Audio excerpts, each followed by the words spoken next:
Danas radim sicilijansku janjetinu, tako sam nazvala.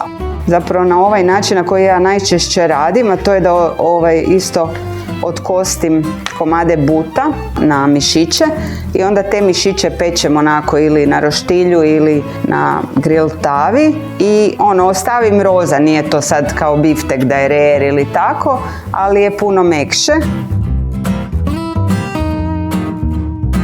Mrkvu ćemo narezati na kockice, recimo na pola, onda ovaj dio na 3,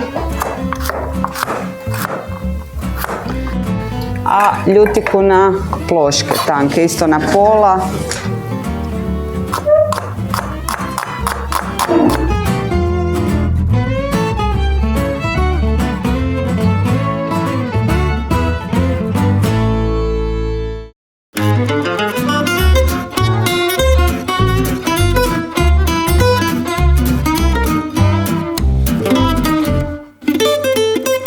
Evo, ovo je već sad fino dobilo boju. Ja ću to sad malo po malo prebaciti, znači da pokupim sve ovo tu zlatno ili smeđe.